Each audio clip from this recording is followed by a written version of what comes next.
Thank you to Noom for sponsoring this video. A little while back, I made a video on the release of Windows 8, which to no one's surprise, ended up becoming one of Microsoft's most hated products to date. Given all the things that went wrong with this operating system, it would have been safe to assume that Microsoft would have just discontinued working on it right away.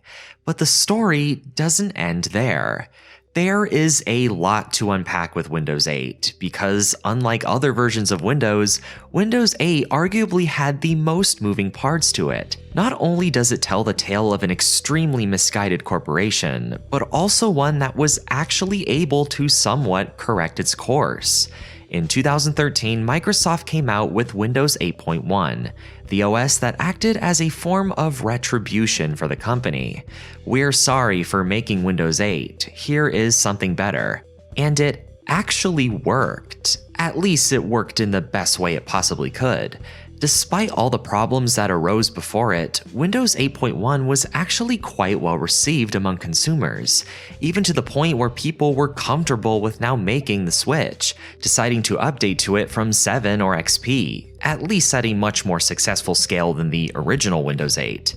But not just that. With Windows 8.1 came a bit of division within the PC community. Many critics describing the software as just a continuation of Microsoft's confusion of trying to abandon traditional PCs and make tablets the future, while others were saying that it was better than Windows 7, which had majority market share at the time. But at face value, Windows 8.1 doesn't look all that different from Windows 8. Not at all. So then, what was different about it? How exactly did Windows 8 go from something deemed unspeakable by everyday computer users to becoming better than what is widely considered the greatest operating system of all time? What went right? Now, before we dive in discussing Windows 8.1, here is a word from our sponsor. Now, I have been looking into learning how to create a better relationship with myself and pay attention to my mind and body's needs so I can really improve my everyday decision making. Thankfully, Noom is there to help me with that. Noom uses a huge emphasis on science to help you in redefining your relationship with food and exercise. It keeps you on track using its Noom lessons to help you both achieve and exceed your non-scale goals to a healthier life. These Noom lessons are super intuitive and easy to navigate, and they provide food and exercise trackers for you to keep note of your daily progress. What I especially love about Noom is that these goal specialists are so supportive and really do want to see you succeed. They are real people trained in psychology, fitness, and nutrition. Now, I am still early on in my Noom journey, but one short-term thing that Noom has really helped me with is becoming organized with my health goals. Instead of just saying, okay, I'm going to lose weight by this time, it helps me navigate the what, how, and why of achieving this goal. Now, these are just my health goals, and since everyone's different, your goals are probably different too. But you can find out exactly what they are by signing up for Noom. Be sure to go to noom.com/nationsquid to take your free Noom evaluation. It's quick, easy, and will help you create your custom plan. So, get started on your journey to a happier, healthier life with Noom. Now, it is important to keep in mind that Windows 8.1 was by no means a silver bullet solution to all of Microsoft's problems at the time, but it was a release of Windows that significantly remediated the company's direction with their products, and in that regard was successful, both statistically and with how well it was received among its users. But how was Microsoft able to do this, so effectively turn a wrong into a right? Like with many product launches, there isn't just one straightforward answer, but upon observation, the root causes do become apparent. Windows 8.1's success can be attributed to Microsoft actually acknowledging their mistakes and therefore improving the OS's features, creating a smoother software ecosystem, performing effective damage control of the original Windows 8, and as you'd probably expect, the OS just coming out at the right time. As you probably remember, people's hatred for Windows 8 was by no means embellished. Microsoft really did make some bad decisions, and the only way for them to make this next operating system better was to own up to that. We really need to make better sense of just how Microsoft even made made these bad decisions in the first place, and how those series of events would ultimately benefit 8.1, and doing so requires going into the original Windows 8's development history. It dates back farther than you might think. 2009, even before Windows 7 was released. And this is not exactly unheard of with Microsoft. Vista's production began before XP was released, and XP began before 2000. They do like getting ahead of the game. But it was going to be different this time, because Windows 8's development was arguably much more time sensitive than the other releases, and that's of course because of tablets. The Apple iPad hasn't been released yet, but it is apparent that this tablet market is a growing one that will very soon start to boom, and Microsoft was keen on getting into it. Windows tablets had existed for a while before, even dating to the Windows 95 days, but they weren't exactly good, and because Windows was optimized for keyboard and mouse PCs, it just introduced more complications than it was worth. The new Windows was going to combat this, make the tablet and PC systems indistinguishable, and Microsoft announced that this upcoming Windows version was going to support ARM-based computers, in other words, things like smartphones and tablets. A decision like this would make the new Windows more universal, easier to distribute on all kinds of tablet-like devices, rather than ones that had to be specifically crafted to support the hardware demands of older versions of Windows, which took much more time and money to pull off. Being able to run just as easily on a huge range of devices with very little to no learning curve for the user would create something known as an ecosystem. This would mean that Windows' main functionality would be no longer just limited to laptops and desktop PCs. There have only been a handful of Windows 8 builds that were leaked prior to its official release. The first one appeared in 2010, and seeming that it was so early on, it was virtually identical to Windows 7, except for a different wallpaper. But as the years went on, this would quickly change. Rumors were soon going around in January of 2011 that Windows 8 would include a new application model known as Jupyter. This would introduce a newer design for the already new Windows 7 design. It would more or less bring in more fluid animations and smoother transitioning from other programs. It was basically taking Windows 7 and making it more friendly for things like tablets. But it didn't stop there. As you're probably familiar with, Windows 8 would introduce what would become one of the most hated features Microsoft ever created: tiles. Because it is much more difficult operating something like Windows 7 on a tablet without a stylus, tiles were meant to combat that. Big ol' buttons that took you to programs and other things. On tablet, it was pretty great, just like what most people were already familiar with. On computer, it was obnoxious and excessive. As the Windows builds would progress over time, they would slowly start to adopt these new features. And then in October of 2012, Windows 8 would be released to the public. And as you'd probably expect, it did not go well. Not at all. But now that we have a general idea of how Windows 8 was developed, Microsoft's urge to make big corrections and the reason for even creating Windows 8.1 in the first place becomes much more apparent. In early 2013, rumors started going around about a new version of Windows called Windows Blue, after a Microsoft developer put the project's name on his LinkedIn separate from Windows 8, and this project would eventually become Windows 8.1. And it wouldn't be treated as just an incremental update to 8, but as its very own version of Windows. It probably seems a bit shocking that Microsoft would already announce a brand new Windows barely 3 months after another brand new Windows already came out. But this was because Microsoft announced that they were changing their whole strategy, and that there would now be a whole new Windows upgrade every year, instead of once every couple years. This was done so that they could keep up with the ever-changing computer market, but more on that later. This decision alone showed a lot of growth on Microsoft's end. The one thing that helped Windows 8.1 do so much better than its predecessor was Microsoft's attitude about it, which is strongly reflected in the OS's design. One of the most praised features that was seen in 8.1 was the return of the Start menu. Trying to run Windows 8 on a PC with a keyboard and mouse or trackpad was an awful experience, borderline impossible to use. Microsoft admitted that they screwed up, which was quite a big move for a company its size. Anyone else would have either ignored it altogether or just solved the problem while pretending that it was a new innovative feature. Microsoft saw the criticism, owned up to it, and brought the Start menu back to make amends with its users. Users even had the option to automatically boot to the desktop at startup, so people didn't even have to see the old Start screen most of the time.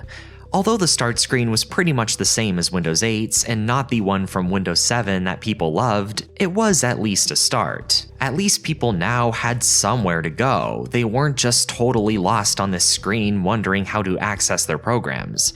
And not only that, installing a program like Classic Shell was an easy workaround for this. Having this and being able to boot at the desktop essentially turned 8.1 into a more refined, polished version of Windows 7, and that is what it essentially became, so it makes sense why some people would think that it was nearly just as good.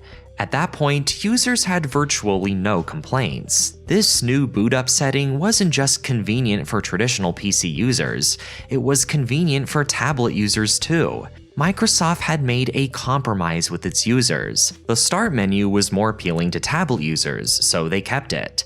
The desktop was more appealing to traditional PC users, so they kept that. They now had a choice. It wasn't shoved down their throat like it was in Windows 8. Now, Microsoft didn't totally abandon the idea of tablets being the future. They still committed to it, but they decided to take baby steps with it. They could still take Windows into the direction of tablets, they just had to be smarter and more gradual about it. Right now, it was time to focus on making reparations with the PC market, and 8.1 would introduce other features to help with this as well, such as more multitasking capabilities, disabling hot corners, which was the big problem with finding the Start menu in Windows 8, just to name a few. Microsoft's ability to reflect and negotiate did wonders for 8.1's reputation, and actually helped with sales, both for the OS and Microsoft devices. These features sort of create a domino effect for 8.1's success, as these things are what helped establish the Microsoft ecosystem. This was what Microsoft wanted to create with Windows 8, but ultimately failed. An ecosystem. An operating system that is so versatile and universally supported that its use remains the same across multiple platforms with very little to nothing needing to be changed. Whether you're on a phone or a computer, the OS remains the same. Apple has accomplished this pretty well. The iMac, iPhone, and Apple Watch use sister operating systems that work together so harmoniously that it all feels like the same thing, and that is exactly what an ecosystem does. While Windows 8 may have appeared to have gotten closer to this because Microsoft had finally created Windows to be tablet-based, they did so at the expense of having the computer be usable. They didn't really make an ecosystem at all. All they did was just shift their priorities. But with Windows 8.1, however, those compromises that we talked about put Microsoft back on track. Now that computer users had the choice of making their system look like the Windows they always knew, and tablet users could keep things looking like a tablet without having to change the inner workings of the entire operating system, things were much more interchangeable.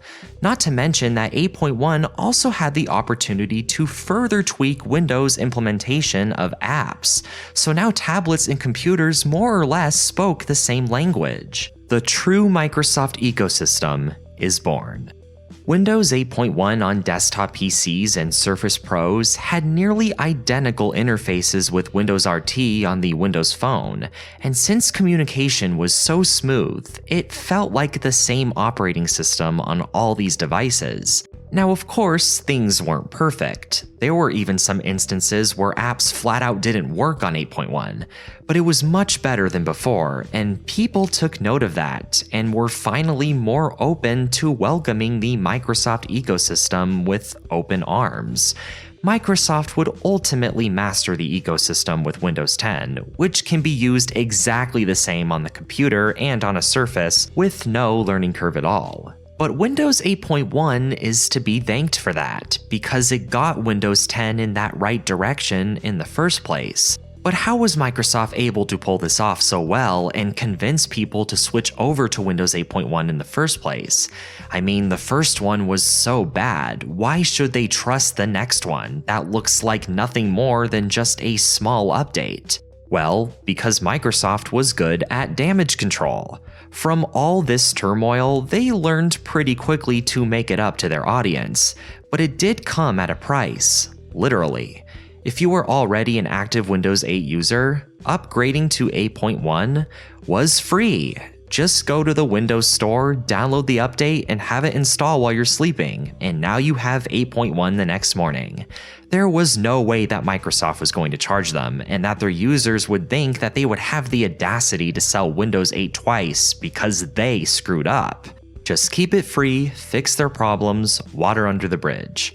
And when Windows 8 users made this upgrade and saw how much better it was, they would then start to recommend the update to non-Windows 8 users. Oh no, it's really good, it's nothing like Windows 8. Oh okay, I'll give it a try, I'll go to the store and buy 8.1. And before you know it, its market share would now grow faster. Microsoft was also able to keep things moderately under control with how they marketed Windows 8.1, and that was because of the name. Microsoft made it no secret that 8.1 was going to be its own big version of Windows, but they still kept the Windows 8 association. While changing the name altogether might have worked better a few years after release, like with Vista and 7, making a new Windows OS with a new name just a year after another new one looks too indecisive and untrustworthy. So while it was a big update, they chose to keep the name, but make one incremental change to make it appear like a big update for the same version. This was actually a very smart decision. They made the OS different, but also the same. So this left users knowing that there was going to be a new update to Windows 8, but rather than just disregarding it as one of the typical updates, they were now expecting something big. And this marketing tactic was able to open the minds of otherwise very unmoving people. Microsoft, through brilliant marketing, minimized the chaos that Windows 8 caused. And lastly, arguably one of the biggest components for Windows 8.1's success was that it was finally released at the right time. As we both know, Windows 8 wasn't, because it predicted an upcoming phenomenon a little too early: the era of the tablet. At the turn of the 2000s, people were aware that tablets were about to become a thing, but it wasn't quite there yet. They didn't realize that the popularity of tablets would snowball, start out small, and then start to grow exponentially. In 2011, 3% of American adults owned a tablet. By 2012, it was 18%, and then in 2013, it was 33%. That is astronomical growth, and Windows 8 was very smart on picking up on this trend early on. But there's something to keep in mind. Considering that the majority of Windows users in 2012 used a computer and that tablet usage was still pretty small, Windows 8 was just too foreign and people were not as open-minded to it. It was such a culture shock. As we just mentioned, this would all change entirely in just a year. In 2013, there's more tablet users, meaning more Windows tablet users, meaning more demand for something like Windows 8. And now that nearly all its problems were taken care of with the new update, Windows 8.1 was now the way to go. Windows 8 was right in predicting that tablets would be the future, but wrong in assuming that it was the only future. Traditional computers would not go out of fashion by any means, and 8.1 made sure to acknowledge this with its changes. You could argue that Windows 8 was actually kind of ahead of its time, but also just primarily focused on all the wrong areas. Another factor of the times not related to tablets that helped Windows 8.1 was the obsolescence of Windows XP. This seems pretty small, but arguably did a bigger difference than we might think. By 2014, XP wasn't supported anymore, and as we mentioned in the past, XP had a pretty nice market share for quite a while. But those people finally needed to update. For many of them, there wasn't a whole lot of reason to update to 7 since a newer Windows was already out. But those using 7 already were happy with it and saw no reason to change. So a lot of people joining the 8.1 route were likely coming from XP for a newer, more up-to-date experience. And all of these things coming together, from Microsoft's decision-making all the way to people needing to update their machines, would improve Windows 8's market share significantly. It was by no means ever the majority, but 8.1 was able to take the market share to great strides that wouldn't have been possible with Windows 8 alone. Microsoft took a problem and made it into a solution. Now, Windows 8.1 still had its fair share of critics and did leave some issues of its predecessor unresolved, but it helped take us into the era of computing that we are in today.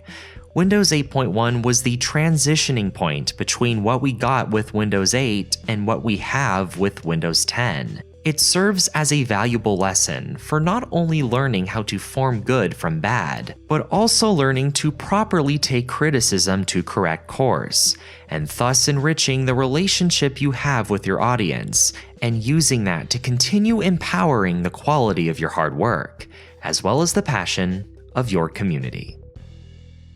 Did you like Windows 8.1? What was your experience with it? Let me know that in the comments below. Thank you so much for watching. If you enjoyed this video, please subscribe and hit the notification bell so that you never miss a future video.